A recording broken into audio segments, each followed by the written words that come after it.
मुजफ्फरनगर में आज मुख्य विकास अधिकारी संदीप भाग्या जी ने जिले के ग्राम प्रधानों के साथ बड़ी मीटिंग की और जो धुआंधार समरसेबिल गांव पंचायतों में चल रहे हैं, जो वाटर लेवल लगातार नीचे जा रहा है, उस समस्या के समाधान की राह खोजने का प्रयास किया। तो सीडीओ साहब, किस मुद्दे पर मीटिंग थी और क्या समाधान निकला?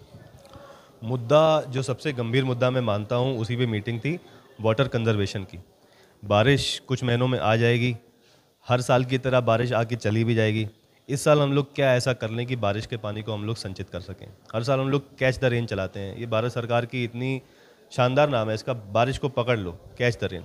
तो उसी सिलसिले में हमारी बैठक थी, कैसे सस्ते इफ़ेक्टिव तरीक़ों से जो टाइम भी कम लें, हम लोग वर्षा के जल को बचा सकते हैं। आपने देखा होगा वीडियो हम लोग ने चला के दिखाया प्रधानों को कि आप छत के ऊपर का पानी एक ड्रम के माध्यम से कैसे आप रिचार्ज कर सकते हो, और मात्र 3 या 4 या 5 हज़ार रुपये का ये एक इंटरवेंशन है। तो ये हम लोग करने में सक्षम है। पश्चिम का आदमी इतना तो सक्षम है ही है, नहीं है तो नरेगा हमारे पास स्कीम है ही है। इसके अलावा खेतों में भी अगर आप सिर्फ 3 metre by 5 metre by 2 metre का एक छोटा सा गड्ढा कर दें, अपने आप प्रकृति अपना काम कर लेगी। तो इसी के बारे में हम लोग ने जागरूकता चलाई है एंड प्रधानों के माध्यम से जनता तक पहुंचने का एक प्रयास किया है कि इसमें जब तक जनता नहीं जुड़ेगी तब तक कोई फ़ायदा नहीं है ऐसी चीज़ें करने का, हम लोग इसको अचीव नहीं कर पाएंगे। चेतने का सही समय है कि चूँकि पश्चिम उत्तर प्रदेश में खास तौर पर वाटर लेवल बहुत तेज़ी से नीचे गिर रहा है और हम देख रहे हैं भाई, आप लोगों ने अपनी ट्यूबवेल पर समरसेबिल कराए हैं, अब भूजल का स्तर 100 फीट से भी ज़्यादा नीचे चला गया।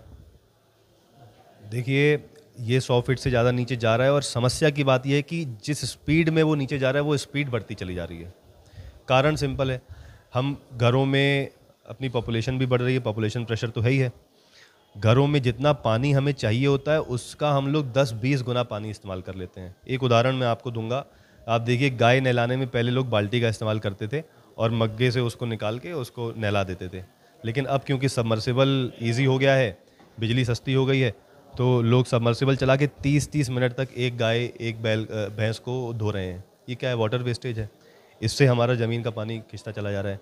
फिर क्योंकि हम लोग इस क्षेत्र में गन्ने की खेती करते हैं, गन्ने की खेती तो यहाँ पे रहेगी, तो उसका भी क्या है कि वो पानी बहुत ज़्यादा खींचता है। तो इस हिसाब से हम लोग वाटर अपना ख़राब ग्राउंड वाटर रिसोर्सेज डिप्लीट करते चले जा रहे हैं।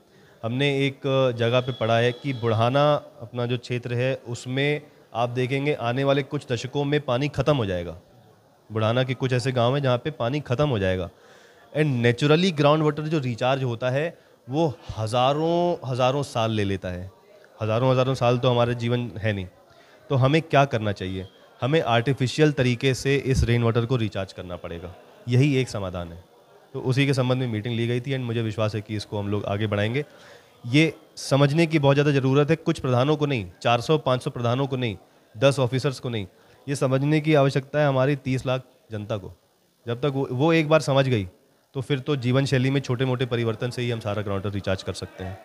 क्या सामाजिक सहयोग से या फिर कोई एक्शन प्रशासनिक तौर पे भी हो कि जो गांव में पशुओं को नहलाने के लिए धुआंधार समरसेबिल चल रहा है और उपयोगी पानी नालियों में बहुत तेज़ी से बह रहा है, वेस्ट हो रहा है, उसको लेकर कोई जागरूकता अभियान या फिर कोई प्रशासनिक कार्रवाई भी अमल में लाई जाएगी क्या?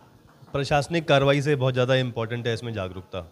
जिस लेवल पे ये चीज़ चल रही है उस लेवल पे प्रशासनिक कार्रवाई से हम लोग को उतना सक्सेस नहीं मिलेगा, लेकिन जागरूकता से, क्योंकि सब लोग इस चीज़ को अप्रिशिएट तो करते ही हैं, मानते तो हैं ही हैं इस चीज़ को कि हाँ सब गलत कर रहे हैं, हाँ कर तो हम लोग गलत रहे हैं। वो आप जिसको भी बोलेंगे वो तो ये कहेगा कि हाँ कर तो गलत रहे हैं।